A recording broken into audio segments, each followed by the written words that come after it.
이 시각 주요 뉴스입니다. 5호 태풍 송다가 몰고 온 열기로 어제 서울이 올해 최고 기온을 기록했습니다. 오늘은 제주와 남해안에 이어 오후부터 중부지방에도 기습호우가 예상됩니다. 코로나19 확산세는 둔화하는 양상이지만 위중증 환자와 사망자는 2달 만에 최다를 기록했습니다. 전파력이 강한 것으로 알려진 켄타우로스 변이 감염 환자도 3명 추가로 확인됐습니다. 세계적으로 원숭이 두창이 확산하면서 백신 접종이 크게 늘고 있는 가운데 스페인에서 원숭이 두창과 관련한 2번째 사망자가 나왔습니다. 미국 켄터키주 동부에서 발생한 홍수 사망자가 25명으로 늘어났습니다.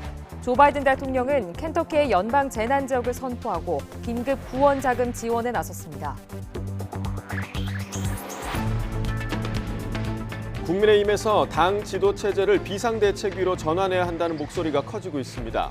하지만 비대위 구성 요건을 둘러싼 당원 당규 해석이 제각각이고 이준석 대표 측 최고위원들의 반발도 이어지고 있습니다.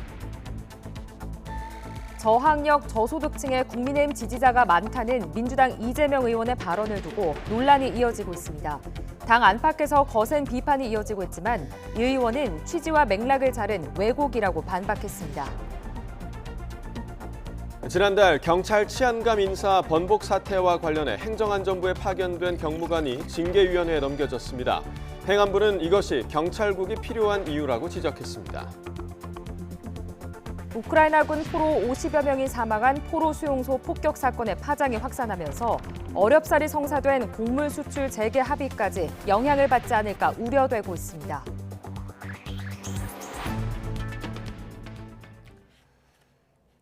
시청자 여러분 안녕하십니까? 주말 굿모닝 YTN 2부 시작합니다. 5호 태풍 송다가 우리나라에 상륙하진 않았지만 어제 서울이 올해 최고 기온을 기록할 정도로 뜨거운 열기를 몰고 왔습니다. 많은 비도 몰고 와 제주와 남해안에 이어 오늘 오후부터는 중부지방에도 비가 옵니다. 정혜윤 기자의 보도입니다. 뜨겁게 내리쬐는 햇볕과 높은 습도, 마치 사우나 안에 들어온 듯 도심은 숨이 막힙니다. 도로에는 뜨거운 열기가 쉴 새 없이 올라오고 아스팔트 표면 온도는 무려 60도에 육박합니다. 도심 물놀이장은 더위를 피해온 시민들로 가득합니다. 지금 날씨는 더운데 애들과 너무 좋은 시간 보내서 기분이 너무 시원해요. 날은 덥지만 너무 행복해요. 애들과 같이 있어서요. 서울은 36.1도로 올해 최고 기온을 기록했습니다. 북춘천과 인천도 35도를 넘었고 서산도 34도를 웃돌았습니다. 또 비공식 기온으로 경기 동두천 상패동과 서울 강서구 화곡동은 무려 38도 안팎까지 치솟았습니다. 맑은 날씨가 이어진 데다 제주도 남쪽 해상을 지나는 태풍으로부터 뜨거운 열기가 유입된 것이 원인인데 남동풍이 산맥을 넘어 더 고온 건조해지며 서쪽 지방 기온을 끌어올린 겁니다. 제주도와 남해안을 중심으로는 돌풍을 동반한 강한 비가 집중됐습니다. 내일까지 제주 산간에 최고 300mm 이상, 남해안에도 250mm 이상의 호우가 예상돼 해안가 안전사고가 우려됩니다.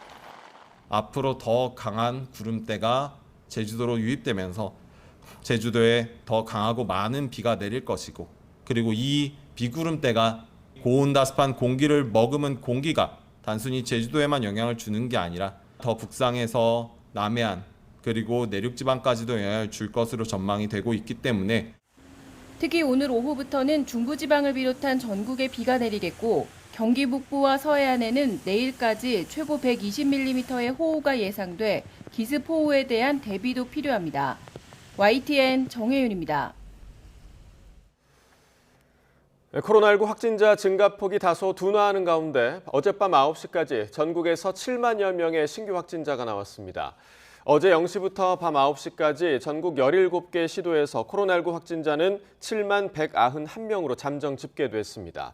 그제 같은 시간대보다 8천여 명이 적고 일주일 전보다는 1.11배, 2주일 전보다는 1.8배가 많습니다. 오늘 발표되는 신규 확진자 수는 이보다 더 늘겠지만 7만 명대를 유지할 것으로 전망됩니다.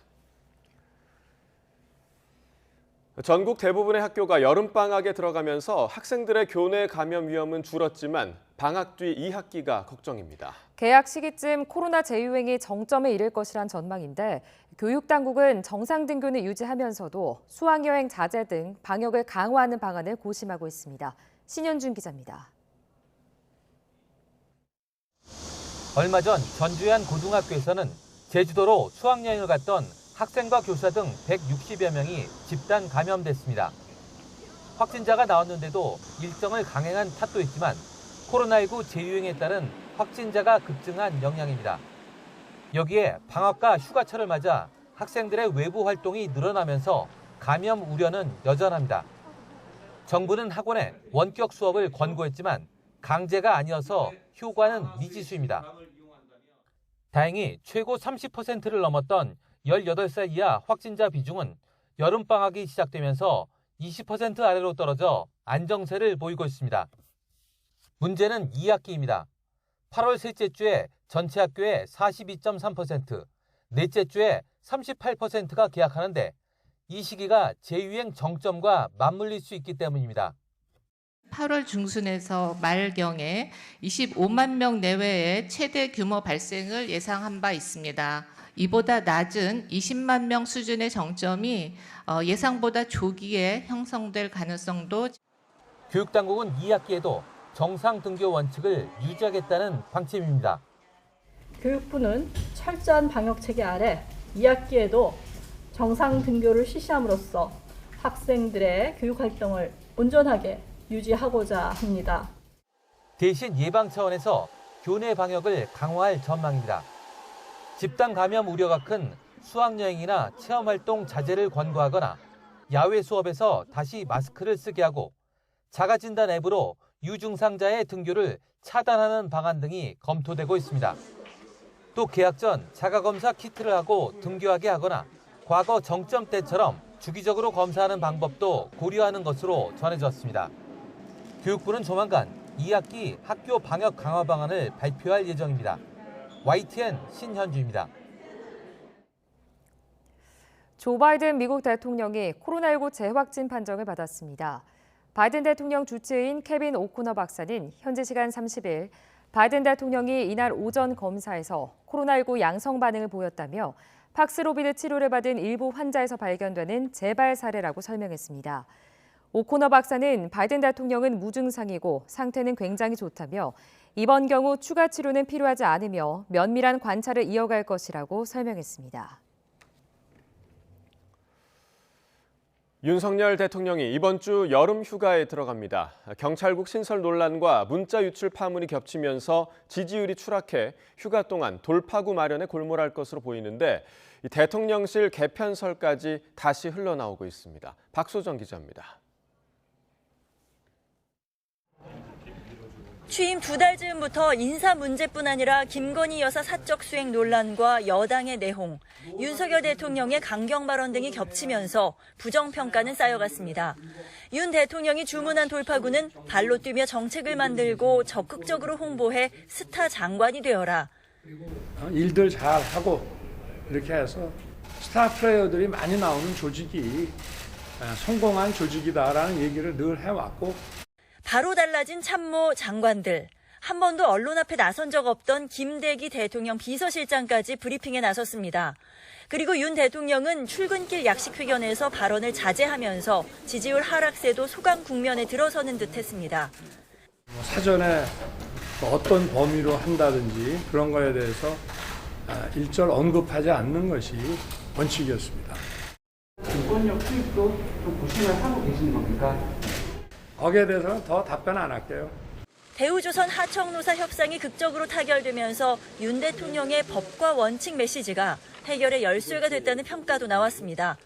그러나 이내 경찰국 신설 관련 반발에 대한 강경 대응이 반작용을 냈고 윤 대통령과 권성동 국민의힘 대표 직무대행이 이준석 대표를 겨냥해 주고받은 문자가 고스란히 유출된 것이 악재로 더해졌습니다. 사적인 문자 내용이 저희 부주의로 인해서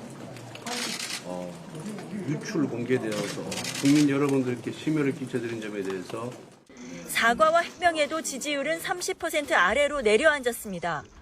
이번 주 여름 휴가에 들어가는 윤 대통령. 대통령실은 휴식을 취하며 국정 운영 구상을 하고 민생 현장도 갈 것이라고 밝혔는데 풀어야 할 숙제가 적지 않습니다. 지지율을 끌어올릴 돌파구 마련과 함께 보름여 뒤로 다가온 취임 100일 메시지를 준비해야 하고 비대위 전환 요구가 빗발치는 여당 내용 수습도 국정 동력의 관건입니다. 지지율 하락세 속에 흘러나왔던 대통령실 개편론 역시 다시 고개를 들고 있습니다. 대통령실 관계자는 YTN에 쇄신은 말로만 해선 안 된다면서 국민의 제대로 된 의지를 보여주려면 조직 개편과 인적 쇄신 모두 필요하다는 목소리가 안팎에서 나오지 않겠느냐고 말했습니다.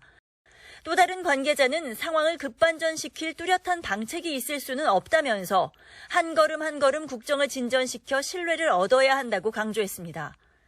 취임 후 첫 휴가를 통해 잠시 쉼표를 찍는 윤 대통령이 어떤 모습으로 돌아올지 주목됩니다.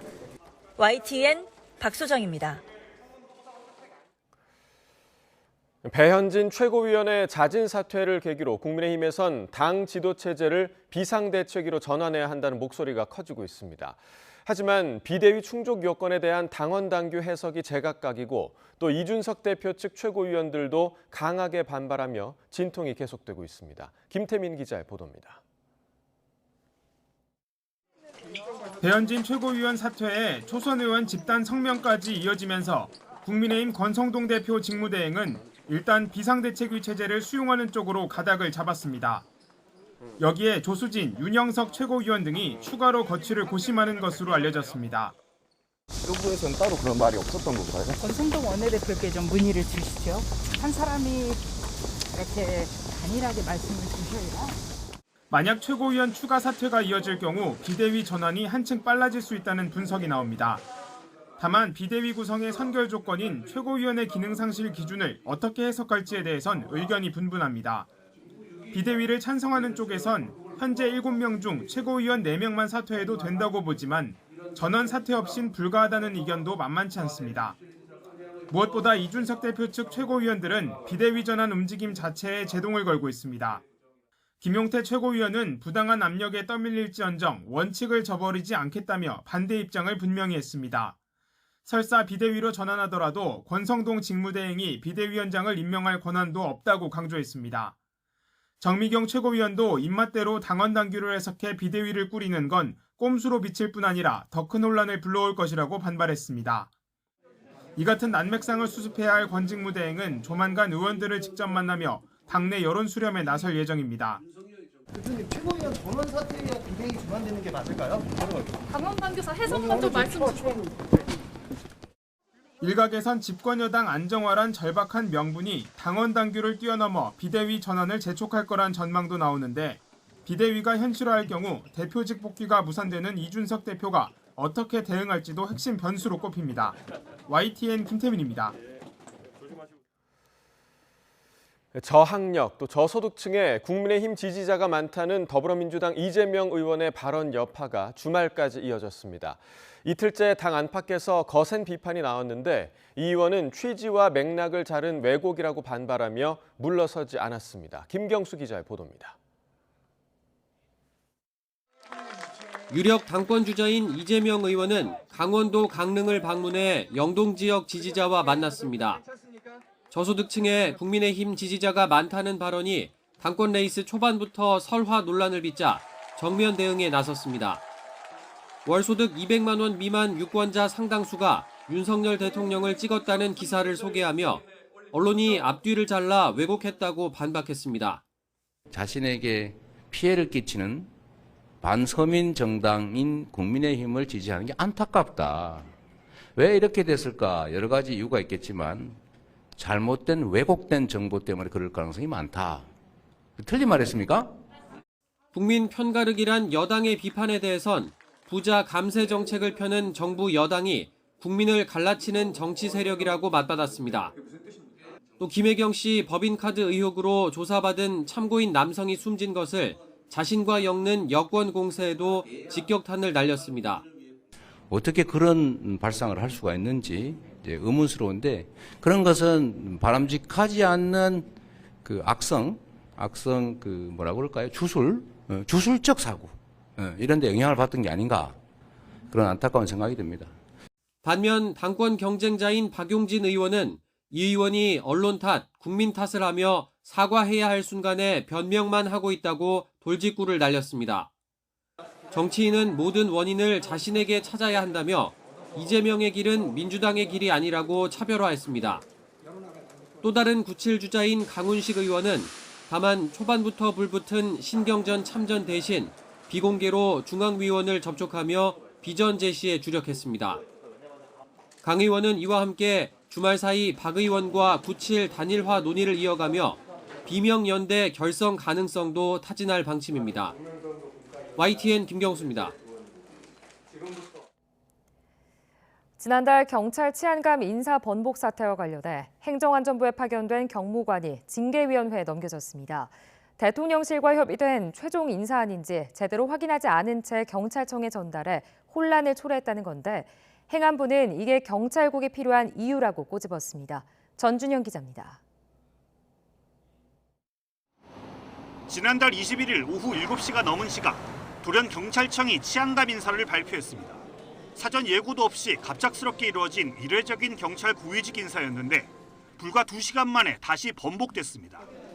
행정안전부가 경찰 통제 권고안을 발표한 당일 벌어진 일이라 배경을 두고 논란이 일파만파 확대됐습니다.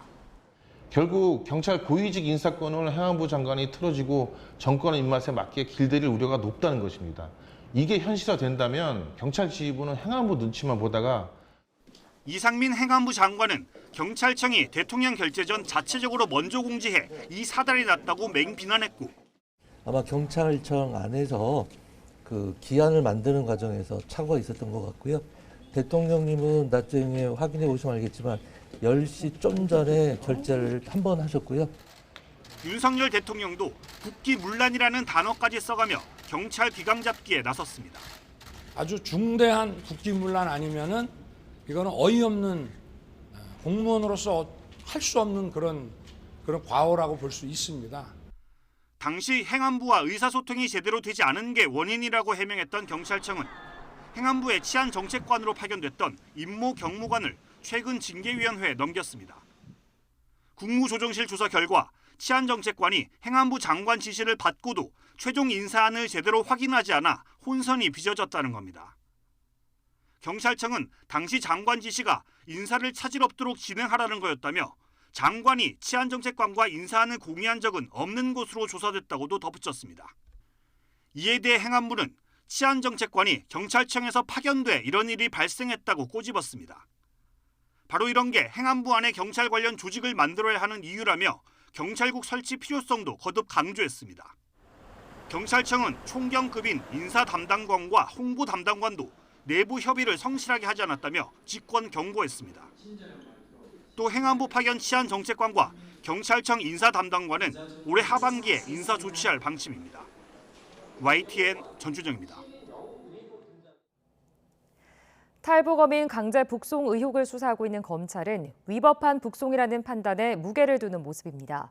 법리적 판단이 어느 정도 내려진 상황에서 검찰 수사는 윗선의 직권남용 혐의 입증에 초점이 맞춰질 전망입니다. 우철희 기자입니다. 탈북어민 강제 북송 사건의 본격 수사가 시작된 뒤 첫 간담회에서 검찰 관계자는 위법한 북송이라는 점을 시사했습니다. 근거는 크게 4가지입니다. 먼저 귀순 목적과 의사를 구분해야 한다고 언급한 대목입니다. 비록 목적이 불순해도 귀순 의사를 명백히 밝혔다면 그 의사에 반해 북측으로 돌려보내선 안 된다는 뜻으로 풀이됩니다. 검찰 관계자는 또 우리나라의 주민등록증과 같은 북측의 공민증이 있을 경우 강제로 퇴거시킬 수 없다는 대법원 판례도 제시했습니다. 출입국 관리법에 따라 강제 퇴거시키려면 외국인이라는 게 입증돼야 하는데 탈북민은 해당하지 않는다는 겁니다. 북측 연쇄살인범의 국내 처벌이 사실상 불가능하다는 주장에 대해서도 정면으로 반박했습니다. 탈북민의 해외 범죄를 처벌한 전례도 있고 혐의를 입증할 수사 역량도 갖췄다는 점을 강조했습니다.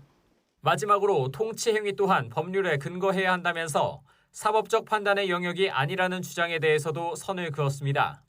한동훈 법무부 장관도 수사 가이드라인 논란에 아랑곳 없이 북송의 위법성을 거듭 지적하면서 검찰 판단에 힘을 실어주는 모양새입니다. 그때도 없고 지금도 없습니다. 헌법과 법률을 위반하고 북송해버릴 것인가 아니면 대한민국의 사법 시스템에 따라서 처벌할 것인가의 문제 선택지라고 생각한 두 가지 선택지밖에 없습니다. 그 두 가지 선택지에서 민주법치국가인 대한민국 선택할 선택지는 당연히 후자인 것이고요. 하지만 당시 북송에 관여했던 당사자들은 여전히 정당한 북송이라는 입장을 굽히지 않고 있습니다. 최근 귀국한 김현철 전 통일부 장관은 흉악범을 풀어주자는 현 정부 주장에 동의할 국민이 많지 않다면서 남북 간 사법 공조가 불가능한데 국내 처벌이 가능하겠냐고 반문했습니다. 이제 검찰은 정의용, 서훈, 김현철 등 당시 북송에 관여한 문재인 정부 외교 안보라인 윗선의 직권 남용 혐의 입증에 칼끝을 겨눌 것으로 보입니다. 귀순 의사에 반해서 강제로 송환을 결정했다는 판단을 뒷받침할 사실관계 규명이 관건입니다. 특히 청와대 대책회의 등 합동조사 조기 종료를 둘러싼 의사결정 과정에 초점이 맞춰지는데 조만간 추가적인 강제 수사도 예상됩니다. YTN 우철입니다. 감사원이 방송통신위원회에 이어 국민권익위원회에 대해서도 전격적인 감사에 착수하면서 감사 배경에 관심이 쏠리고 있습니다. 특히 감사를 받는 두 기관장은 문재인 정부 시절에 임명됐죠. 현 정부 여당으로부터 사퇴 압박을 받는 대표적인 인물이라 결과에 따른 후폭풍도 거셀 것으로 보입니다. 보도에 김세우 기자입니다. 지난 27일 국회 정무위에 출석한 전현희 국민권익위원장. 국민의힘 의원들은 문재인 정부 때 임명됐던 전현희 위원장을 향한 사퇴 압박을 이어갔고 전 위원장은 물러설 뜻이 없음을 거듭 밝혔습니다. 보다 국정과제에 대한 이해도가 높은 분이 지금 대기하고 있는데 본인이 그분보다도 더 윤석열 대통령을 더 존경하고 더 이 철학을 같이 하면서 과제를 성실히 이행할 수 있다고 생각하세요? 법령과 법에 정해진 업무와 임무를 공정하고 또 독립적으로 수행하는 것을 보장하는 그런 임무를 맡고 있습니다. 이러한 업무를 충실히 수행하겠다는 말씀드립니다. 이런 가운데 감사원은 이튿날인 28일 국민권익위원회에 복무 관련 사항 등에 대한 감사를 진행하겠다고 통보했고 이틀간의 예비감사를 거쳐 다음 달 1일부터 3주 동안 본감사에 해당하는 실제 감사에 나섭니다. 권익위는 지난해 3년에서 5년 주기로 이뤄지는 정기감사를 이미 받았는데 감사원이 1년 만에 또다시 감사에 나선 겁니다. 감사원은 입장문을 통해 LH 공직기관 관련 언론 보도와 권익위 제보 사항 등이 있어 감사원 특별조사국이 공직기관 관련 감사에 착수했다고 밝혔습니다. 그러면서 정기감사와는 달리 특별조사국은 수시로 공직감사를 수행하는 부서라고 강조했습니다.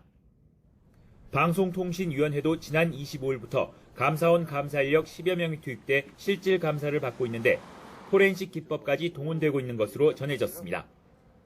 전현희 위원장과 함께 여당의 사퇴 압박을 받는 대표적인 기관장인 한상혁 방통위원장은 불편한 기색을 숨기지 않았습니다.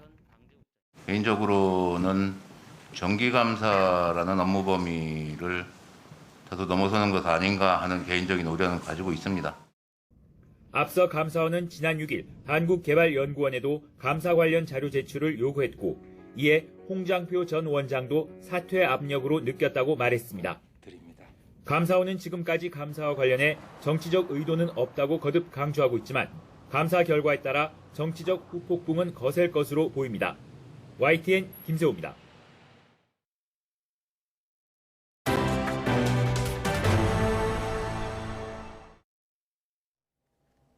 다음 달 한미연합훈련을 앞두고 북한이 노골적으로 이딴 경고를 보내고 있습니다.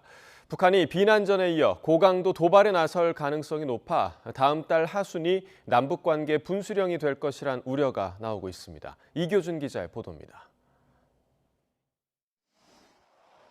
한미 군당국은 다음 달 22일부터 연합훈련을 실시합니다. 지난 2018년 이후 중단됐던 연대급 이상 대규모 야외 기동훈련을 재개하는 것입니다. 훈련을 앞두고 북한 외무성과 매체는 잇따라 강한 경계감을 드러내고 있습니다.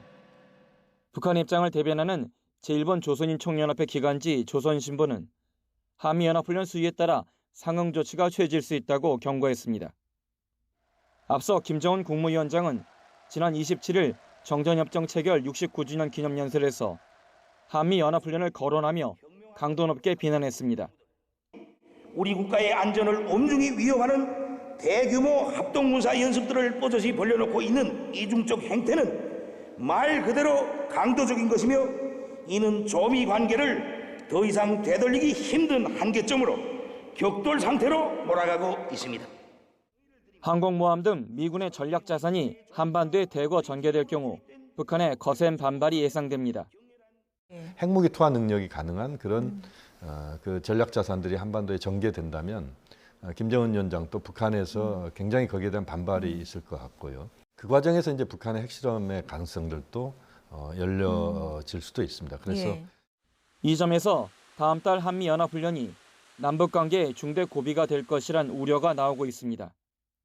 북한의 7차 핵실험 감행은 이제 김정은 위원장의 결심에 달려있기 때문입니다. 다만 중국의 적극적 역할 여부와 함께 북한의 방역 상황과 식량난 등 내부 사정이 변수로 작용할 수 있습니다. YTN 이교준입니다. 북한이 전승절로 부르는 정전협정 체결일을 계기로 청년들에게 노병들의 정신을 이어받으라고 주문하고 있습니다. 상대적으로 개인주의 성향이 강한 것으로 알려진 젊은 층, 이른바 장마당 세대의 사상을 단속하고 김정은 위원장에 대한 충성심을 이끌어내려는 것으로 보입니다. 홍주혜 기자입니다. 7월 27일 정전협정 체결일을 북한은 조국해방전쟁 승리의 날, 전승절이라 부릅니다. 이제 8순, 9순을 넘긴 한국전쟁 참전자들도 평양으로 초청됩니다. 노병들은 여러 기념행사에 참석하는데 청년 학생들과 만나는 자리도 마련됩니다. 젊은이들에게 70여 년 전 전쟁 경험을 들려줘서 적에 대한 투쟁심과 지도자를 향한 충성심을 동시에 끌어올리기 위해서입니다. 이러한 불바다 속에서도 보람없이 싸운 우리 인민군 용사들이야말로 모두가 불사조들이었습니다. 김정은 국무위원장 역시 새 세대는 전승세대의 정신을 이어받아야 할 계승자이고 교대자라고 강조했습니다. 우리 당과 정부는 수백만 청년들을 조국해방전쟁 참전자들이 물려준 정신적 바통을 견고히 이어나가는 열혈의 혁명과 애국투사로 준비시키는 데 언제나 선차성을 부여할 것입니다. 김 위원장은 또 전승혁명사적 강사들과 따로 기념사진을 찍으면서 인민과 인민군 장병들, 청소년 학생들을 당과 조국을 위해 헌신하는 혁명가들로 준비시켜야 한다고 말하기도 했습니다. 북한이 전승절을 신세대 청년들의 사상을 다잡는 교육의 장으로 활용하는 모습입니다. 전승 개념을 통해 가지고 영웅정신 또 혁명정신 이것을 강조하는 것은 그 대를 이어 충성을 다해달라는 그러한 의도도 있지 않을까 이런 생각을 합니다. 전승절을 계기로 젊은 층의 정신무장에 집중하는 데엔 북한판 MZ세대, 이른바 장마당 세대의 기강회의를 염려하는 분위기가 작용한 것으로 보입니다. 1990년대 고난의 행군 시절에 성장한 장마당 세대는 체제 수호보다는 먹고 사는 문제를 더 중시한다는 평가를 받는데 남한 문화에도 익숙한 것으로 알려졌습니다.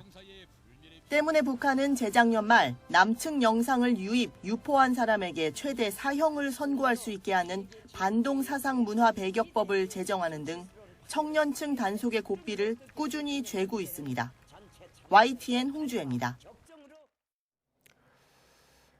다음 달 박진 외교부 장관의 중국 방문을 앞두고 문재인 정부가 제기했던 이른바 사드 3불 입장이 다시 거론되고 있습니다. 중국 정부는 사드 3불 약속을 지키라며 압박에 나섰는데 우리는 받아들일 수 없다는 입장이어서 향후 한중 간 논란이 될지 주목됩니다. 조수연 기자가 보도합니다. 사드 3불은 고고도 요격미사일 사드를 추가로 배치하지 않고 미국의 미사일 방어 체계와 한미일 군사동맹에 참여하지 않겠다는 내용입니다. 2017년 문재인 정부가 표명한 입장인데 중국은 이게 정책이자 약속이라며 윤석열 정부도 지켜야 한다고 주장하고 있습니다. 任何国家不论哪个党执政不论对内其对外政策都应保持基本的连续性稳定性 그러나 외교부는 중국의 요구를 받아들이기 어렵다는 입장을 분명히 했습니다. 문서 등의 형태로 중국과 약속하거나 합의한 게 아니라 당시 우리 정부 입장을 설명했을 뿐이라는 겁니다. 논리적으로 말하면 박진 장관님이 훨씬 근거가 명확한 거죠. 중국은 근거가 없는 거예요. 어거지인 셈이죠. 새 정부 들어 산불 입장을 둘러싼 한중 간 입장차가 수면 위로 부상하면서 다음 달로 예정된 박진 장관의 중국 방문에서도 의제에 오를지 주목됩니다. 윤 대통령의 대선 공약이었던 사드 추가 배치가 국정과제에선 빠졌지만 미중 갈등과 한미, 한중 관계의 상징적 변수는 여전합니다. 우리의 산불 입장 표명을 정립해 나가는 과정에서 중국의 입장을 주의 깊게 참고하겠다라는 그런 포지션으로 일단 중국과의 대화를 시작하는 게 필요할 것 같습니다. 중국은 우리 측이 사드 산불을 유지하는 동안 중국 내 한류를 금지한 한한령을 완전히 해소하지 않았습니다. 이에 따라 중국 측의 요구가 이율 배반적이라는 지적이 나오는 가운데 한편으론 이를 계기로 양국 간 전략적 소통이 더 중요해졌다는 평가도 제기됩니다. YTN 조수현입니다. 가족과도 다름없는 반려동물이 병이나 노화로 심하게 고통스러워하는 경우 일부 보호자는 어렵게 안락사를 결심하곤 합니다. 이 경우 수의사들은 마취를 진행한 뒤 안락사 약물을 주입해 단시간에 숨을 거두게 해주는데요. 최근 한 동물병원에서 마취 절차를 건너뛰고 의식이 살아있는 반려견에 근육마비제를 그대로 투입해 논란이 되고 있습니다. 송재인 기자의 보도입니다. 지난달 초 16살의 나이로 가족들의 곁을 떠난 강아지 루루. 루루를 전부라 여겼던 보호자 최모 씨가 눈물을 머금고 내린 안락사 결정이었습니다.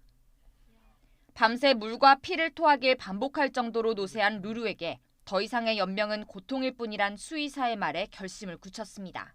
그냥 놔둬도 며칠 동안 못 버틸 것 같은 거예요. 왜 임종을 지켜줄 수가 없겠구나, 루루가 저를 찾을 수도 있겠구나라는 생각 때문에 저도 가족이 보는 앞에서 다 같이 인사하면서 보내줘야겠다. 편하게 보내주기 위해 하는 게 바로 안락사라고 거듭 말하던 수의사. 하지만 시작부터 어딘가 찜찜했습니다. 우리 루루를 보내주려고 여기 따라온 거다. 그리고 보내주려고 안락사를 결정한 거기 때문에 당연히 봐야겠다라고 하고선 들어가려고 하는데 계속 말리시는 거예요. 밖에서 발만 동동 구르다가. 보호자들이 충격받을 수 있다는 이유였습니다. 집요하게 실제 안락사 과정을 캐묻자 예상치 못한 말이 돌아왔습니다. 병원 측이 사전 마취 절차를 건너뛰고 안락사 약물을 바로 주입했다고 실토한 겁니다. 이렇게 되면 의식을 잃어가는 과정과 동시에 골격근과 호흡근, 그리고 심장근까지 모든 근육마비가 진행돼 심정지에 이르게 됩니다. 동시에 발생한다는 거거든요. 이게 신경이 의식이 소실되는 거랑 근육이 마비되는 것. 그 말은 뭐냐 그러면 이게 고통을 느낄 개연성이 충분히 존재하는 거죠, 사실은. 사람에게 저런 고통이 발생할 과학적 개연성이 있다면 과연 저런 조치를 취할까? 해당 병원에는 애초 마취제가 갖춰지지도 않은 상태였습니다. 마취 시도도 약품이 애초에 없었으니까 하진 않으셨던 상황이고요. 마취제를 사용하는 게 먼저 투여를 하고 T61을 넣는 게 바람직하다는 건 인지는 하고 계셨던 상태죠. 그렇죠. 네, 그래요. 동물 안락사와 관련해 마취제를 사용하도록 관련 법이 마련됐지만 동물병원에 무조건 적용하기는 무리가 있습니다. 동물권 보호 차원에서 안락사 전 마취를 법적으로 강제해야 한다는 지적이 나오고 있습니다. YTN 송재인입니다. 울산에서도 데이트 폭력 문제가 끊이지 않고 있는 가운데 최근에는 데이트 폭력 신고 건수가 대폭 증가했다고 합니다. 하지만 지난해부터 시행된 스토킹 처벌법처럼 관련법이 있는 게 아니라서 대처에 어려움도 있어 보입니다. JCN 울산중앙방송 심은홍 기자가 보도합니다. 지난해 11월 서울의 한 오피스텔에서 30대 여성이 숨진 채 발견된 사건이 있었습니다. 헤어진 전 남자친구가 수개월 동안 다시 만나달라 협박했고 이를 견디다 못한 여성이 스토킹 피해 신고를 했습니다. 피해 여성이 데이트 폭력으로 경찰의 신변 보호를 받고 있던 상황에서 사건이 발생한 겁니다. 이러한 데이트 폭력 문제는 울산에서도 끊이지 않고 발생하고 있습니다. 울산에서는 올해 1월 데이트 폭력으로 신고된 건수가 98건에서 꾸준히 증가하다 지난 6월에는 151건으로 60% 이상 늘었습니다. 데이트 폭력으로 신고된 건수가 월 평균 100건을 웃도는 겁니다. 또 경찰에 따르면 같은 기간 신고에 사건으로 접수된 건수를 보면 여성 피해자가 많지만 남성 피해자 비중도 20에서 30%를 차지한다고 합니다. 신고된 건 중에는 피해 당사자뿐 아니라 주변에서 목격을 통해 제3자가 신고한 경우도 많습니다. 국민들의 인식 변화와 더불어서 이게 스토킹 법이 제정이 됐잖아요. 데이트 폭력도 마찬가지로 친밀한 관계에서 발생하는 폭력에 대해서도 우리 국민들의 인식 변화가 있고 거기에 발맞춘 제도적 변화가 같이 일어나야 된다고 생각합니다. 경찰서뿐만 아니라 울산에 있는 해바라기 센터와 1366센터, 그리고 성폭력 가정폭력 지원센터 등에서도 데이트 폭력 피해자를 대상으로 상담과 지원이 이루어지고 있지만 법률로 정해진 바가 없어 어려움도 잇따르고 있습니다. 연인 간의 데이트 폭력 문제가 꾸준한 만큼 당사자뿐만 아니라 타인에게도 적극적인 관심과 신고가 필요해 보입니다. JCN 뉴스 심은홍입니다. 가로수에 고독성 농약이 무분별하게 사용되고 있다며 환경단체들이 사용 중단을 지속적으로 요구하고 있는데요. 여름철 벌레떼로 인한 민원이 많아 방제가 꼭 필요하다는 입장도 있는 만큼 친환경 방제 대책을 마련해야 한다는 목소리가 커지고 있습니다. 김다연 기자입니다. 방제복을 입은 공무원들이 주변의 통행을 막고 나무에 농약을 뿌리고 있습니다. 벌레가 숲을 꼬이는 걸 막는 방제 작업입니다. 환경단체가 최근 5년 동안 서울자치구와 공원, 궁궐 31곳에 뿌려진 농약 실태를 공개했습니다. 지난 5년 동안 25개 자치구 가운데 21곳에서 농약이 평균 1톤씩 살포됐습니다. 그런데 여기에 EU와 미국 일부 주에서 사용이 금지된 네오니코티노이드 성분도 포함됐습니다. 이미다클로프리드를 포함한 네오니코티노이드계 농약이 그 원인 중에 하나였던 것으로 나왔어요. 미국에서도 이것들을 자제하라라고 하는 공고가 막 나오기 시작했어요. 하지만 자치구에선 산림청 기준을 준수한 만큼 문제가 없다는 입장입니다. 왜 이런 입장 차이가 있는 걸까? 네오니코티노이드는 과도하게 사용하지 않는 이상 인체에 피해가 없어 저독성으로 분류되고 있기 때문입니다. 그래도 이로 인해 꿀벌이 사라지면 결국 인간의 식량 자원이 위협을 받는 만큼 이 기준이 완벽하다고 볼 수는 없습니다. 독성 농약을 쓰지 않겠다고 공원의 해충이 들끓게 방치될 수는 없는데 그렇다면 대안은 없는 걸까? 친환경 방제법이 하나의 대안으로 떠오르고 있습니다. 꼭 농약을 뿌려야 한다면 미생물의 천연식물 추출물을 사용하는 방안도 고려해 볼 만합니다. 한강공원 일대는 최근 2년 동안 미생물과 파라핀, 국화과 여러 해살이 풀인 제충국 성분을 섞어 만든 저독성 농약을 사용하고 있는데 해충 퇴치에 효과가 있는 것으로 전해졌습니다. 끈끈이를 나무에 두르는 방식도 생각해 볼 수 있습니다. 천적을 이용해 벌레를 잡는 방법도 연구되고 있습니다. 농촌진흥청은 지난 2020년 마일즈 응애라는 기생충을 이용해 총체벌레를 없애는 방법을 개발했습니다. 국화 같은 경우에 총체벌레가 굉장히 많이 문제가 되고 있거든요. 그래서 저희가 이제 개발을 한 게 마일즈응애를 투입을 해서 번데기를 방제를 하고. 그런데 이 방법은 일반 화학살충제보다 값이 비싸다는 단점이 있습니다. 오히려 이런 이유 때문에 공공기관이 친환경 방제를 선도할 필요가 있다는 목소리가 나옵니다.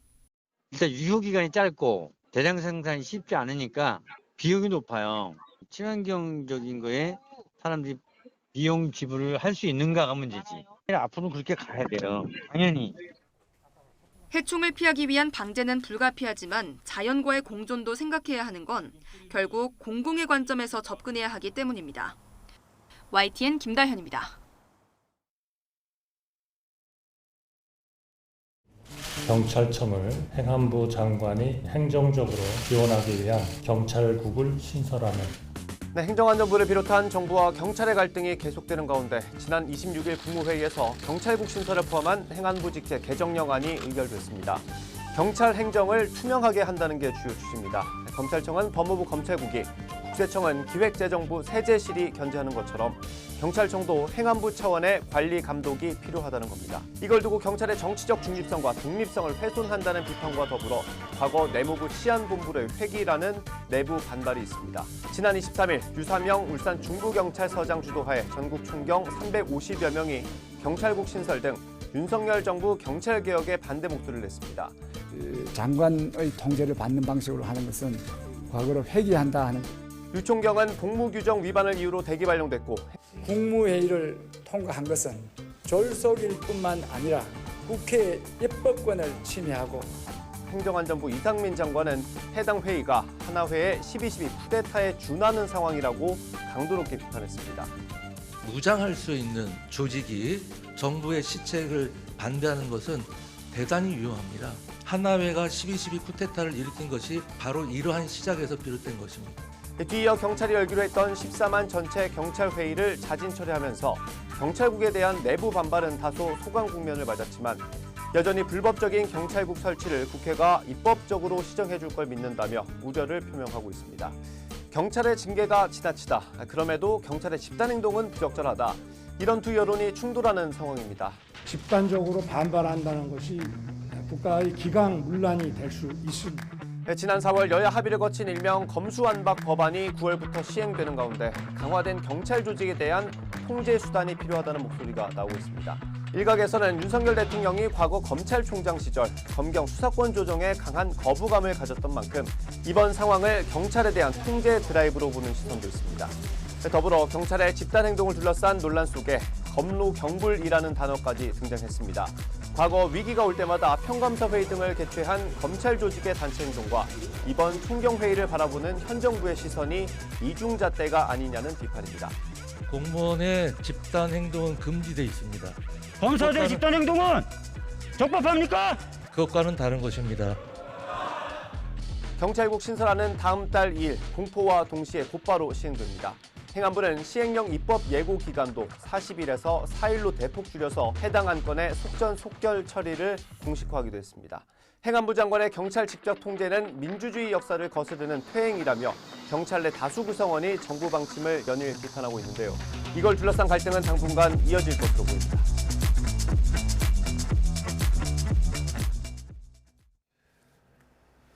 최근 기준금리가 계속 오르면서 고정금리보다 훨씬 낮았던 변동금리가 고정금리를 웃도는 현상이 나타나고 있습니다. 앞으로 금리가 더 오를 수밖에 없는 만큼 변동금리 비중이 80%를 넘어서는 이례적 대출 구조에도 변화가 생길지 주목됩니다.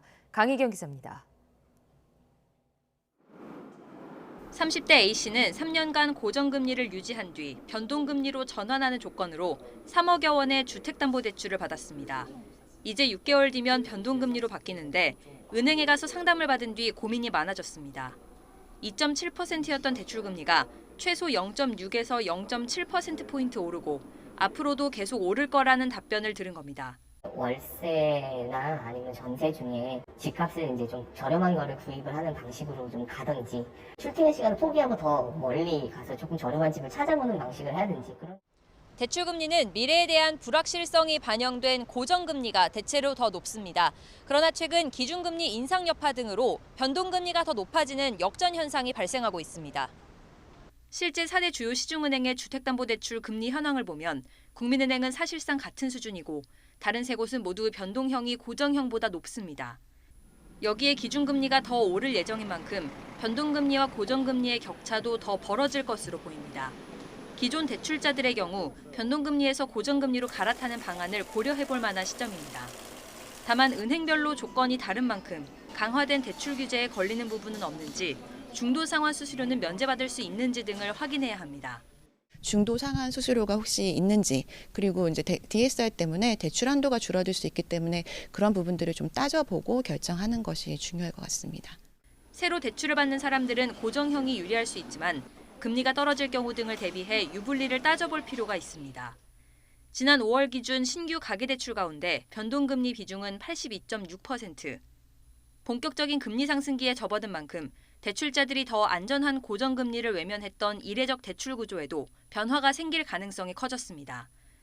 금리 변동의 위험성을 누가 더 잘 관리할 수 있느냐? 당연히 금융회사가 더 잘 관리할 수 있단 말이에요. 오히려 금융회사가 그러한 변동 리스크는 관리를 하되 고정형으로 관리하는 것이 오히려 개별 대출자에게는 조금 더 유리한. 대출금리 8% 시대를 눈앞에 두고 조금이라도 이자를 아끼기 위한 대출자들의 고민이 이어질 것으로 보입니다. YTN 강희경입니다. 거래 가뭄이라고 불릴 정도로 전국의 아파트 매물이 쌓이면서 매매가 뜸한 상황입니다. 이 와중에도 전용 면적 60제곱미터 이하의 소형 아파트 매매 비율은 상대적으로 높은 것으로 나타났습니다. 그 이유가 뭔지 최기성 기자가 취재했습니다. 서울 공릉동에 있는 한 아파트입니다. 전용 59제곱미터와 84제곱미터 세대 수는 비슷한데 거래 건수는 다릅니다. 59제곱미터는 올해 들어 6건 거래됐지만 84제곱미터는 지난 2월 한 건이 전부입니다. 인근에 있는 290여 세대 아파트 역시 사정은 비슷합니다. 59제곱미터는 올해 들어 매매가 2건 성사됐는데 84제곱미터는 지난해 9월이 마지막입니다. 소형 평수만 거의 거래가 되고 대형 평수 같은 경우는 금액대가 높기 때문에 거의 되지 않는 형편입니다. 거의 다 신혼부부들 30대 초반이나 아니면 이제 갓 결혼하시는 분들. 실제로 최근 이뤄진 전국 아파트 매매 가운데 소형 아파트 거래가 절반 이상입니다. 지난 1월부터 5월까지 전국 아파트 매매 중 전용 면적 60제곱미터 이하 거래 비중은 52.8%입니다. 세계 금융위기가 발생했던 2008년 이후 처음으로 50%를 넘은 겁니다. 더 규모가 작은 초소형 아파트 거래도 증가하는 추세입니다. 최근 서울의 아파트 매매 7,900여 건 가운데 전용 면적 40제곱미터 이하인 초소형 아파트 거래 건수는 1,700여 건으로 5채 가운데 한 채꼴입니다. 2006년 관련 통계가 집계되기 시작한 이후 가장 큰 비중입니다. 잇따른 금리 인상과 대출 규제로 목돈 마련이 힘들어진 수요자들이 몰리는 것으로 풀이됩니다. 대부분 시세 6억 원 이하인 소형 아파트는 보금자리론을 통해 최대 3억 6천만 원까지 4%대 고정금리로 대출받을 수 있기 때문입니다. 이 이자를 상환하고 나면 또 가처분 소득이 확 쪼그라들면서 안 그래도 물가가 이제 높은 수준에서 생활이 어려워질 수 있잖아요. 중대형보다는 소형이 훨씬 더 수요자들의 진입 장벽이 좀 낮다고 생각하고요. 지난해보다 43만여 명이 증가한 1인 가구도 소형 아파트 인기를 끌어올리는 요인입니다. 올해 상반기 60제곱미터 이하 아파트 1순위 청약 경쟁률은 27.3대 1로 지난해 같은 시기보다 3배 가까이 높은 것으로 나타나는 등 청약 시장에서도 소형 아파트 우세 현상이 이어지고 있습니다. YTN 최기성입니다. IT 업체가 택시 시장까지 노리냐는 비난 속에 추진됐던 이 카카오 모빌리티의 매각이 노조 등의 반대로 보류됐습니다. 상생 방안을 마련하겠다는 게 회사 측의 입장인데 골목 상권 침해 문제에 대한 대답을 내놓을 수 있을지 주목됩니다. 보도에 이수민 기자입니다. 택시 탈 때 카카오 모빌리티의 카카오티는 이제 필수 앱으로 자리 잡았습니다. 택시 호출 시장에서 점유율은 80% 이상, 누적 가입자 수는 3,100만 명에 달합니다. 대리운전 시장까지 넘보며 거침없이 사업을 확장하던 카카오의 진격은 지난해 국정감사에서 호된 질타를 받은 뒤 주춤거리기 시작했습니다. 기본적으로 플랫폼 비즈니스는 변화의 형태이기 때문에 그 부분에 대해서는 이런 논란이 일어나고 이런 부분에 대해서 최소화하는 거에 대해서 최대한 노력을 하겠습니다. 이어 지난 5월 동반성장위원회가 대리운전업을 중소기업 적합업종으로 지정하면서 카카오 모빌리티는 3년간 시장 확장을 제한받게 됐습니다.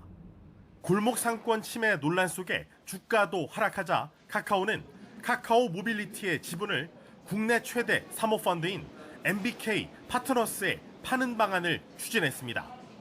일대 주주 자리를 넘기고 카카오 이름까지 빼서 비난 여론에 부담을 덜겠다는 겁니다. 하지만 직원들과 전국 대리운전 노동조합이 반발하면서 매각 절차는 일단 보류됐습니다. 여기에 또 다른 변수도 생겼습니다. 바로 심야 택시 대란입니다. 정부가 운행 대수를 늘리기 위해 각종 규제를 푼다면 카카오 모빌리티에겐 호재가 될 수 있기 때문입니다.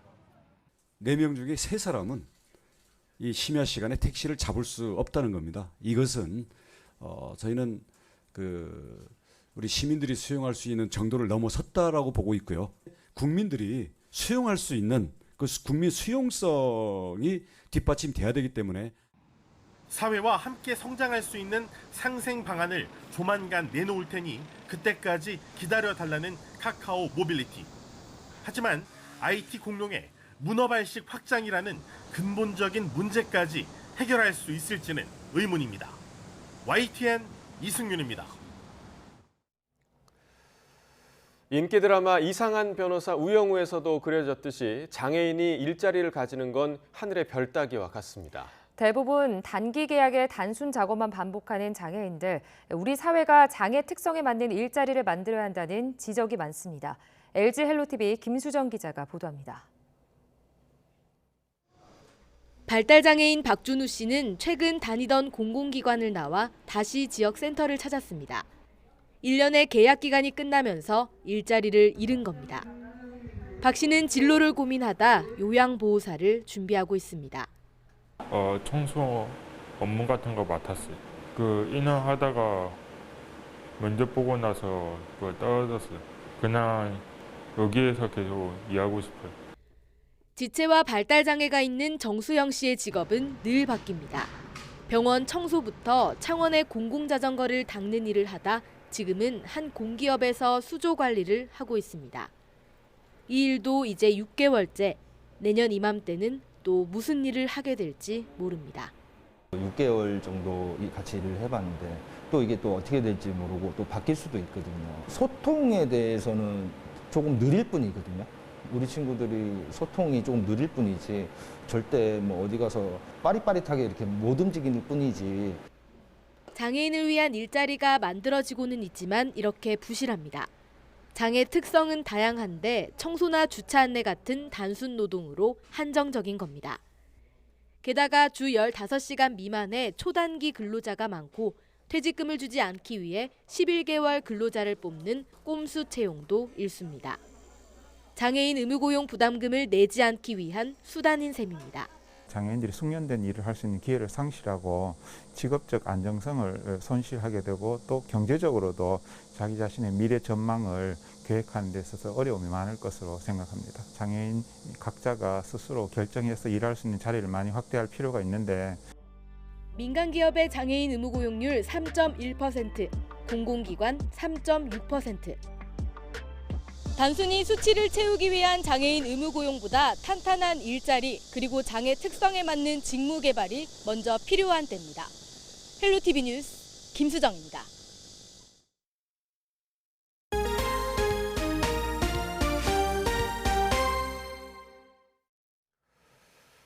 우크라이나군 포로 50여 명이 사망한 포로 수용소 폭격 사건의 파장이 확산하고 있습니다.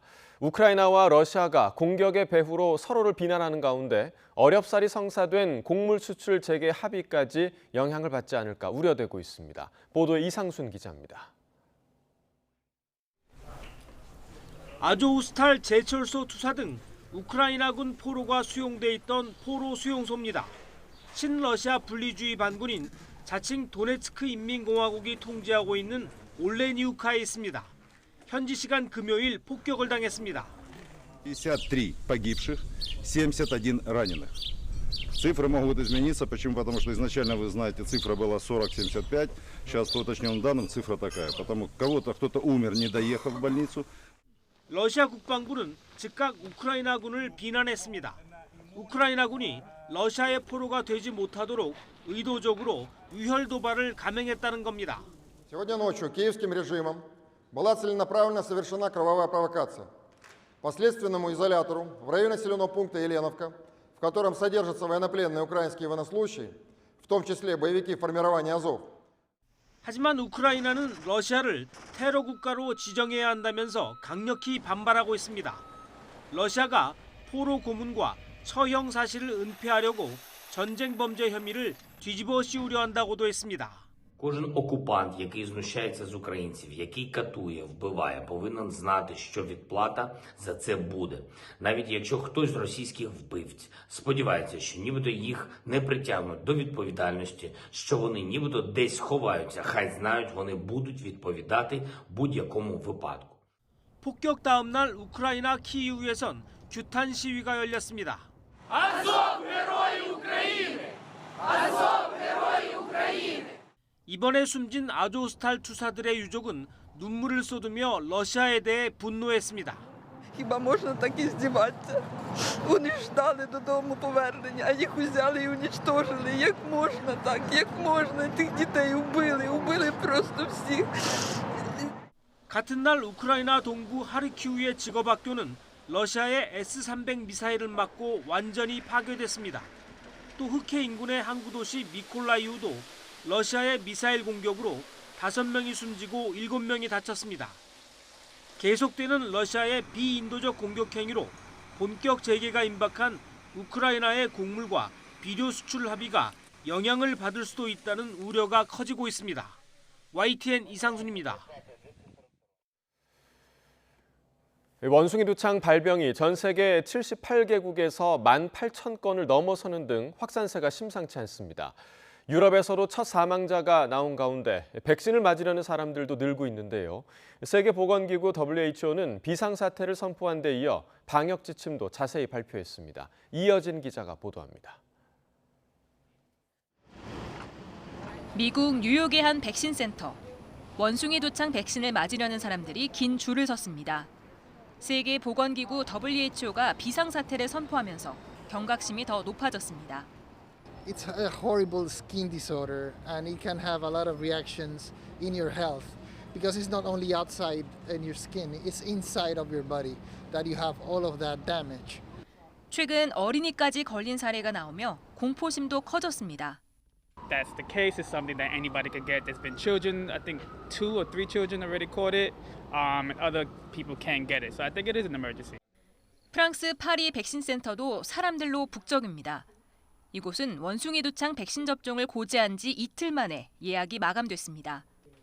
프랑스는 1,800명 이상이 감염돼 전 세계의 10%를 차지하는데 대부분 파리에서 발생했습니다.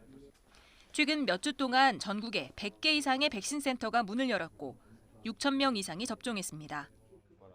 Donc j'ai préféré me faire vacciner aussi par acte militant parce que c'est un virus qui sévit fortement dans la communauté homosexuelle, donc c'est important que chacun prenne ses responsabilités. WHO는 공중보건 비상사태를 선포한 데 이어 방역 지침도 구체적으로 발표했습니다. For men who have sex with men, this includes, for the moment, reducing your number of sexual partners, reconsidering sex with new partners, and exchanging contact details with any new partners. 아프리카 지역 풍토병이었던 원숭이 두창은 지난 5월부터 세계 각국에서 나타나고 있습니다.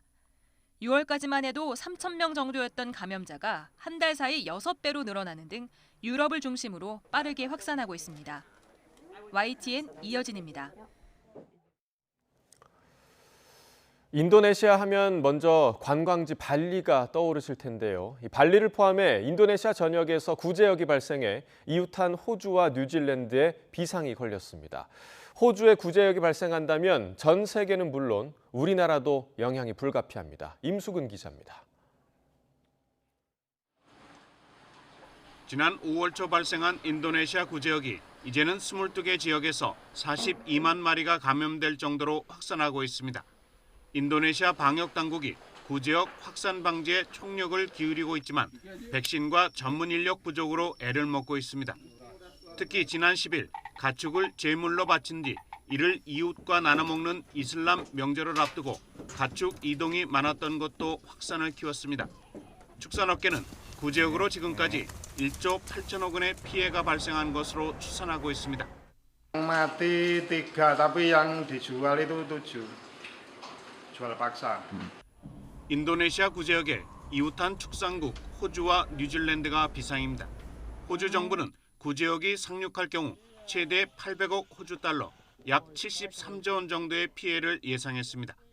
최근에는 중국산 등 동물성 제품에서 구제역과 아프리카 돼지열병 바이러스 파편이 검출 때 발칵 뒤집혔습니다.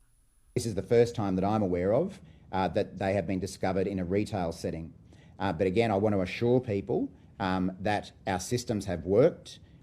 호주 정부는 인도네시아에 백신 100만 개 분량의 구입 비용을 지원하는 동시에 관광객에 대한 검역을 대폭 강화했습니다.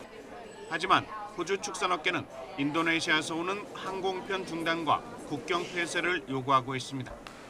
뉴질랜드 역시 구제역으로 8조 원의 피해가 예상된다며 관광객 단속에 나섰습니다. 지난해 우리나라는 16만 톤의 호주산 쇠고기를 수입해 미국산 25만 톤에 이어 두 번째로 많았습니다. 호주산 수입이 막힐 경우 수입 쇠고기 시장이 동요할 가능성도 배제할 수 없습니다. YTN 임수근입니다. 미국 켄터키주 동부에서 발생한 홍수 사망자가 계속 증가하며 25명으로 늘어났습니다. 구조와 수색 작업이 진행되는 가운데 또 다른 비 예보가 나와 추가 피해가 우려됩니다. 김선희 기자가 보도합니다. 에팔레치아 고원지대에 쏟아진 폭우가 켄터키주 동부 지역을 강타했습니다. 가재 도구가 쓸려나가고 주택도 부서졌습니다. 갑작스럽게 집을 잃은 주민들은 망연자실입니다.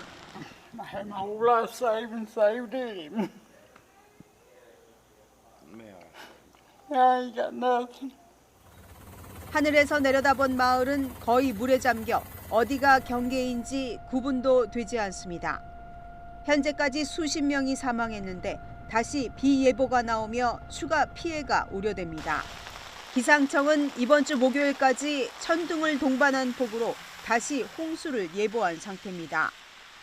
켄터키 주지사는 기자회견을 열고 희생자를 수습하기까지 몇 주가 걸릴 전망이라고 밝혔습니다. Make sure you are in a safe place. I don't want to lose one more person. We care about you. 켄터키 일대는 18,000가구에 전기와 가스 공급이 중단됐습니다. 조 바이든 대통령은 켄터키의 연방재난 지역을 선포하고 긴급 지원에 나섰습니다. 버지니아 서부와 웨스트 버지니아 남부도 홍수로 정전 사태가 벌어지고 도로가 유실됐습니다. 지구온난화의 영향으로 대기가 더 많은 수분을 머금으며 폭우로 인한 비 피해가 더욱 심각해지고 있습니다. YTN 김선희입니다. 롯데가 폭염특보가 내려진 대구의 날씨보다 더 뜨거운 경기 끝에 삼성을 꺾고 7연패에 탈출했습니다. LG는 연장 접전 끝에 짜릿한 끝내기 홈런으로 3연패를 마감했습니다. 프로야구 소식 신윤정 기자가 보도합니다. 전날 뼈아픈 역전패를 서력하려는 듯 롯데 타선은 시작부터 폭발했습니다. 1회 선두타자 안치홍이 비디오 판독 끝에 2루에 안착한 데 이어 전준우가 비거리 130m의 큼지막한 선제 투런포를 터뜨립니다. 6타자 연속 안타 행진 끝에 이학주의 홈런까지 1회에만 무려 7점을 뽑았습니다. 삼성의 반격은 5회부터 시작됐습니다. 구자욱의 3루타에 이은 피렐라의 적시타로 첫 득점에 성공했고 6회에는 강민호의 투런포 등이 터지며 9대 5까지 따라붙었습니다. 마침내 9회 한 점 차까지 따라붙자 대구구장은 뜨겁게 달아올랐습니다. 결정적 순간 롯데는 한 점을 지켜내며 후반기 첫 승과 함께 7연패의 종지부를 찍었습니다. 3연패에 빠진 LG 해결사는 운보경이었습니다. 7대 7로 팽팽하게 맞선 연장 10회 말 선두 타자로 나서 초구를 받아쳐 생애 첫 끝내기 홈런을 쳤습니다. 선두 SSG는 김성현의 결승타로 기아의 재역전승을 거뒀고 꼴찌 한화는 새 외국인 투수 페냐의 호투 속에 홈런 3개, 15안타를 폭발하며 두산을 대파했습니다. YTN 신윤정입니다. 남자 배구 대표팀이 튀르키예의 높은 벽에 막혀 챌린저컵 결승 진출에 실패했습니다. 임도헌 감독이 이끄는 남자 대표팀은 서울 잠실 학생체육관에서 열린 챌린저컵 4강에서 튀르키예에 세트스코어 0대 3으로 졌습니다. 세계 랭킹 32위인 한국은 17위 튀르키예와 모든 세트 치열하게 싸웠지만 승부처에서 상대의 강서브를 버티지 못하며 한 세트도 가져오지 못했습니다. 챌린저컵 결승 진출에 실패하면서 2024년 파리올림픽 본선 진출도 사실상 무산됐습니다. 우리나라는 오늘 정오 체코와 3위 자리를 놓고 다툽니다. 올림픽 메달리스트가 2명이나 있는 강력한 대학 체조팀을 이끄는 한국계 미국인 코치가 있습니다. 인천에서 태어나 버려진 채 입양됐지만 미국 내 가장 영향력 있는 체육 지도사가 된 그는 자신과 같은 처지의 한국 어린아이를 입양해 자신이 받은 행운을 나눠주는 삶을 실천하고 있습니다. 미국 솔트레이크 시티에서 이기정 기자가 만나봤습니다. 미국 유타 대학교의 여자 체조팀 레드락스를 이끄는 토마스 코치. 열정적으로 선수들을 독려하는 모습이 인상적입니다. Good. Wait for it. Wait. Build it. Nice snap. 이 체조팀에 속한 도쿄올림픽 은메달리스트 그레이스 맥컬룸과 동메달리스트인 에밀리 모건은 코치의 열정과 팀 내 화합 분위기를 최고의 장점으로 꼽았습니다. I think the best thing about the Red Rocks is just the team atmosphere. I think, and then we have the best coaching staff in the country. I think so. 높은 수준에 도달하려면 일관된 성실함이 요구된다고 강조하는 토마스 코치는 세 가지 H를 자신의 성공 비결로 꼽았습니다.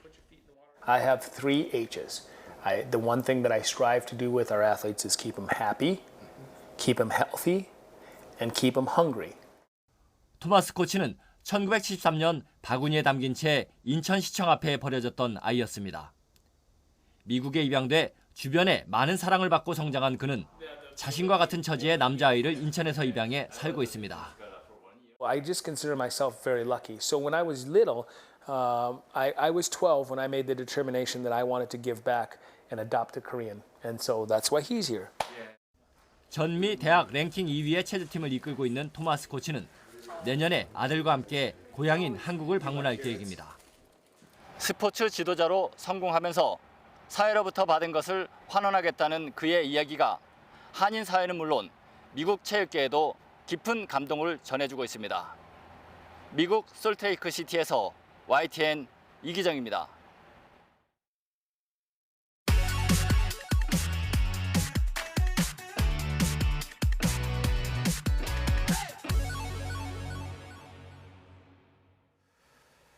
새로운 농업 기술이나 건강한 먹거리를 만드는 좋은 사례를 전해드리는 신농업 비즈니스 시간입니다. 오늘은 계속해서 진화하는 대체고기, 콩고기 이야기입니다. 오점곤 기자가 취재했습니다. 얼마 전 서울에서 열린 비건 페스티벌. 많은 비건 관련 제품들이 선보였는데 육즙이 살아있다는 식물성 대체고기도 큰 관심을 받았습니다. 대체육이라고 해서 육즙도 없고 그리고 푸석푸석할 줄 알았는데 일반적인 고기랑 비슷하게 육즙도 많고. 소비자들의 관심이 커지면서 점점 더 주목받고 있는 대체고기, 이른바 콩고기 시장.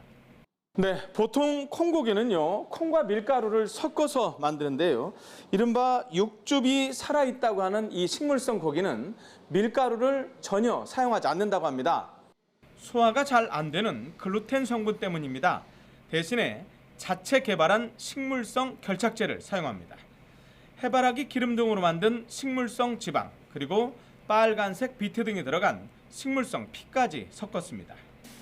주 성분은 콩이지만 실제 고기와 비슷한 맛과 식감, 그리고 육즙까지 구현해서 이른바 격이 다른 콩고기를 지향하는 겁니다. 실제 고기와 흡사한 맛을 느낄 수 있다. 두 번째로는 실제 고기보다 좋은 영양소들을 넣을 수 있는 새로운 식자재가 개발이 됐다라고 생각을 해주시면 좋을 것 같습니다. 소비자 반응도 괜찮아서 이 업체는 최근 연구개발실과 생산 공장을 새로 지었습니다. 기후변화와 식량위기가 증가함에 따라서 지속가능한 식품의 수요가 증가하고 있습니다. 대체 식품을 개발을 하는 스타트업을 적극 발굴 육성하도록 하겠습니다. 건강과 환경 문제를 해결하는 대안으로 급부상하고 있는 대체고기 시장. 전 세계적으로 시장 규모가 계속해서 커지는 것은 물론 이른바 콩고기의 진화가 어디까지 가능할지 지켜볼 일입니다. YTN 오점곤입니다. 지난 22일 정부가 마늘 10,000톤 수입 계획을 발표를 했죠. 농민들은 마늘이 수입된다는 소식에 최근 출하되는 국산 마늘값이 폭락하고 있다고 주장합니다. 박종혁 기자가 보도합니다. 마늘 주산지 가운데 한 곳인 경남 창녕. 수확한 마늘을 공판장에 내놓기 위해 선별 작업이 한창입니다. 공판장으로 옮겨진 마늘은 경매를 통해 전국으로 유통됩니다. 상품 1kg의 경매가는 4,000원대입니다. 지난주만 해도 5,500원 선에서 거래되던 게 뚝 떨어진 겁니다. 농민들은 마늘 가격의 폭락 원인이 정부에 있다고 성토합니다. 죽을 죽이지 뭐.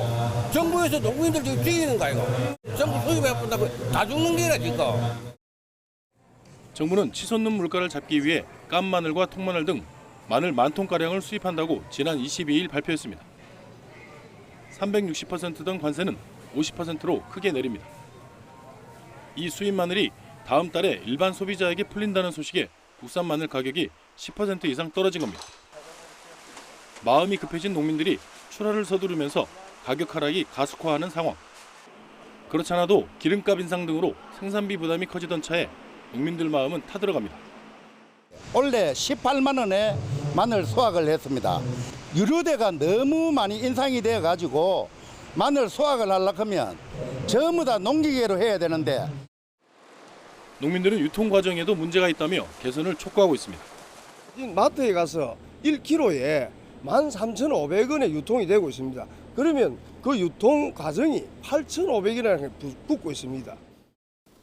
농림축산식품부는 올해 가뭄 때문에 생산량이 20%가량 줄어 그 부족분을 메우기 위해 마늘을 수입한다고 설명했습니다.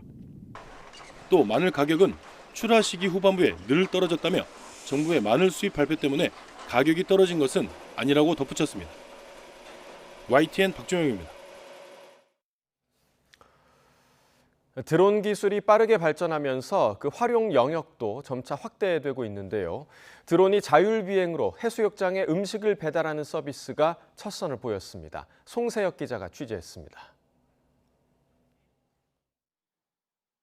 치킨과 음료를 실은 배달 드론이 상가 인근 출발 지점에서 하늘로 날아오릅니다.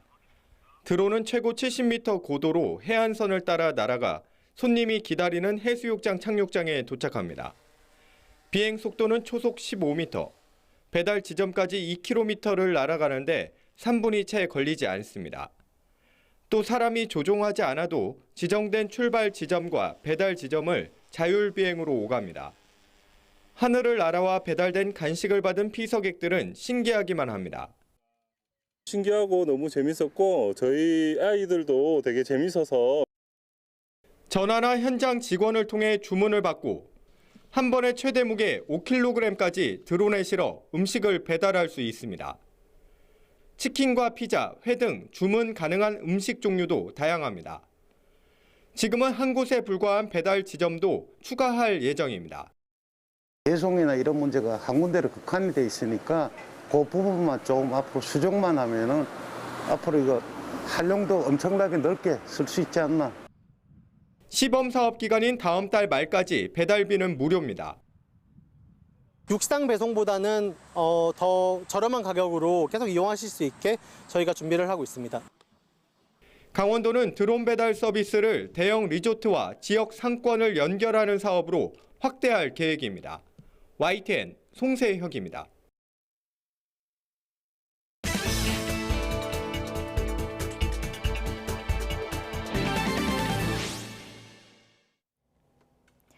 오는 금요일 발사 예정인 달 궤도선 다누리는 세계 최초로 달 궤도에서 지구와 우주 인터넷 통신 시험을 수행합니다.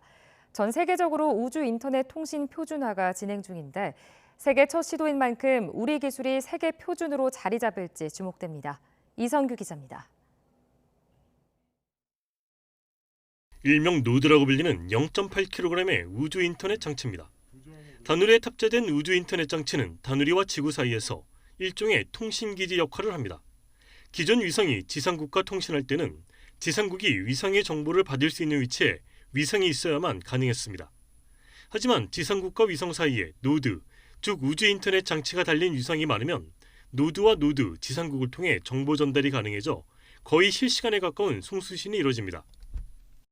아예 우주 인터넷 전용으로, DTN 전용으로 우리가 통신 장치를 만든다면 위성을 통하지 않고 각각 살아있는 노드들, 통신이 되는 거리 안에서 각각 그 노드를 통해서 노드 해가지고 데이터들이 전달되는 그런 방식의 어떤 네트워크를 구축할 수도 있을 것 같습니다. 우주 인터넷 기술을 하드웨어 형태로 만들어 달 궤도에 보내는 것은 다누리가 세계 최초입니다. 이번 발사에서 다누리는 다른 노드를 통하지 않고 직접 지상국으로 정보를 전송할 예정입니다. 우주 인터넷 장치에는 인기 그룹 BTS의 노래 다이너마이트도 실렸습니다.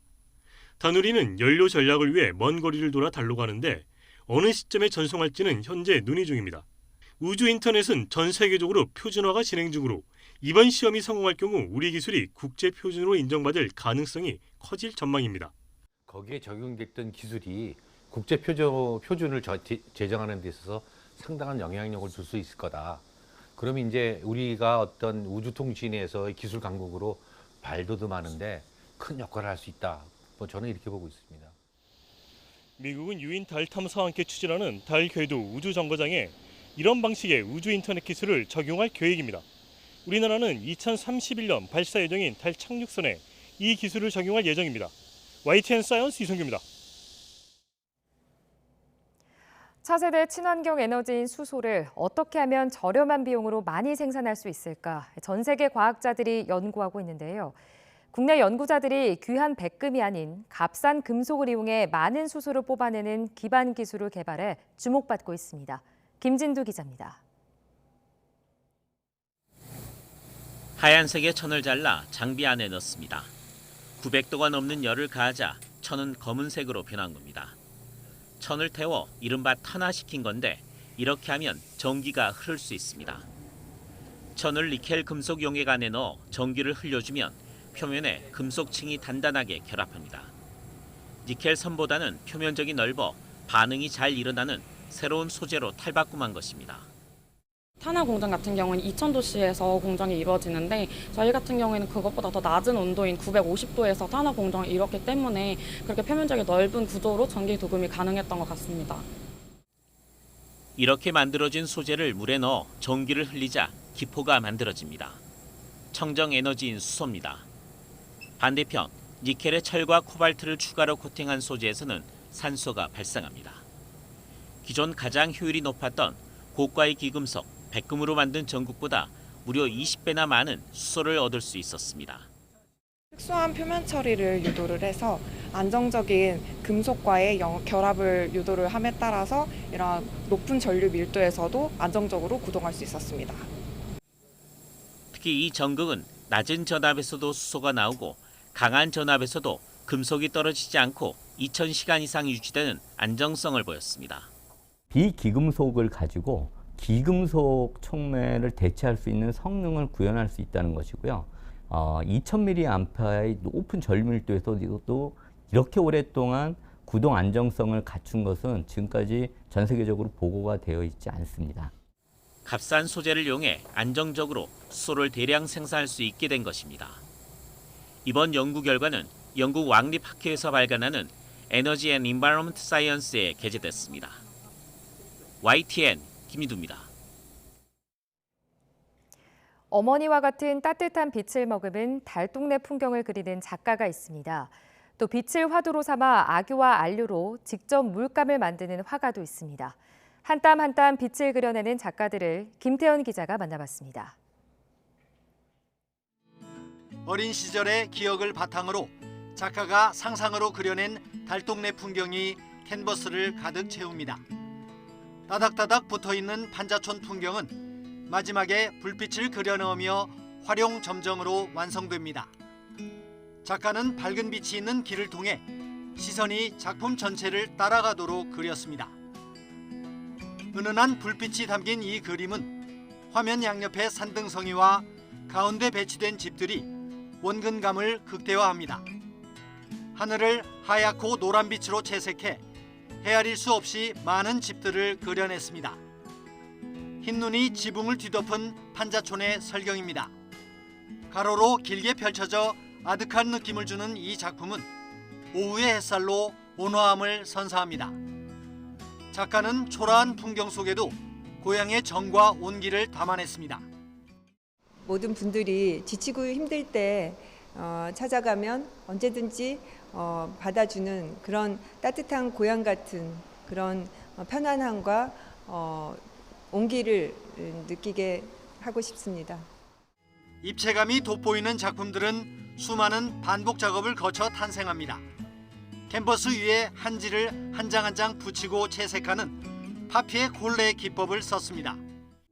빛을 화두로 삼아온 박현주 작가는 기성품 대신 악유와 안료로 만든 물감을 씁니다.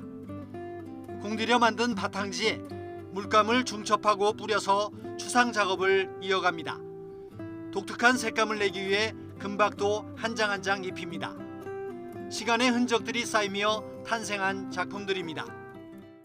밭을 가는 그런 마음으로 제가 바탕지 작업에 심혈을 기울인 작업이라고 할 수 있는데요. 좀 은은하게 스며드는 그런 빛의 효과를 가지고 있다고 할 수 있습니다. 따뜻한 빛의 달동네 풍경과 빛 그림 연작은 한 땀 한 땀의 노고로 완성돼 빛을 발하고 있습니다. YTN 김태현입니다.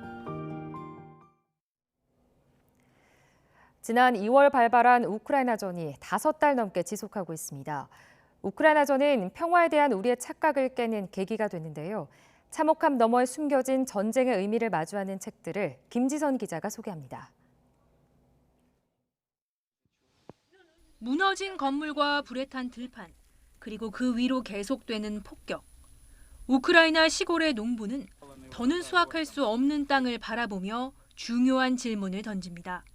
Поганий мир, чим хороша війна. Поганий мир. Це знаєте, що на грані. Ну, ліж би не стріляли. 우크라이나는 과연 러시아의 침공에 맞서 싸우는 대신 나쁜 평화를 선택해야 할까? 전쟁은 일어나지 않는다는 착각은 전쟁의 딜레마가 던진 수많은 질문의 답을 찾아갑니다. 철학자인 저자는 우크라이나 전쟁이 평화주의란 단꿈을 꾸던 유럽을 깨웠다며 앞으로의 세계는 이해관계 조정을 위해 대화보다 전쟁을 선호할 것이라고 경고합니다. 이어 미국 대 중국 구도의 최전선에 있는 우리도 전쟁이 일어나지 않으리란 착각에서 벗어나 철학으로 무장하자고 제안합니다. 더는 전쟁을 과거의 역사로만 대할 수 없는 시대. 불편한 기억을 떠올리는 건 전쟁을 진지하게 마주해야 할 우리의 의무이기도 합니다. 태평양 전쟁의 한국인들은 전쟁의 사각지대에 내몰렸던 불편한 기억을 거침없이 소환합니다. 무기 하나 없이 일본의 전쟁터에서 강제 노역에 동원됐던 한국인들. 흑백 사진 속 벌거벗은 포로와 어린이들은 전쟁의 민낯을 적나라하게 드러냅니다. 여러 나라에 흩어져 있던 연합군의 영상 자료를 모아 만든 다큐멘터리를 다시 책으로 엮었습니다. YTN 김지선입니다.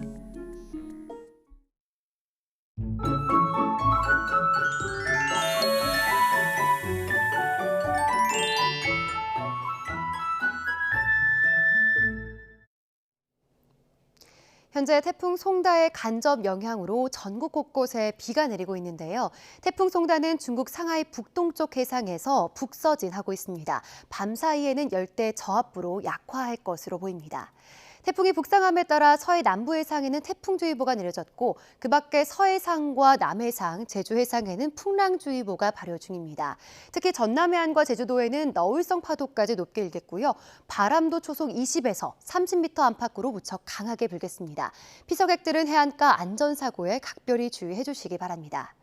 내륙의 비는 아직 강하지 않지만 제주도는 호우주의보가 내려진 가운데 시간당 30mm 안팎의 장대비가 내리고 있습니다. 제주도는 오늘까지 남해안과 지리산 부근, 중부지방은 내일 아침까지 국지성 호우가 쏟아지는 곳이 있겠습니다. 비는 모레까지 강약을 반복하며 이어지겠는데요. 우선 내일까지 남해안과 지리산 부근에 최대 200mm 이상, 제주 산간에도 150mm 이상의 큰 비가 더 내리겠고요. 경기 북부와 경북 북부에는 120mm, 그 밖의 내륙에는 10에서 70mm 안팎의 비가 예상됩니다. 현재 서울 기온은 27.8도 등 지난 밤사이 열대야가 나타난 곳이 많습니다. 한낮에는 서울 30도, 대전과 대구 29도로 어제보다 1에서 6도가량 낮겠습니다. 날씨였습니다. 네, 이상으로 일요일 아침 굿모닝 YTN 2부를 마칩니다. 잠시 후 뉴스와이드가 이어집니다. 시청해주신 여러분 고맙습니다.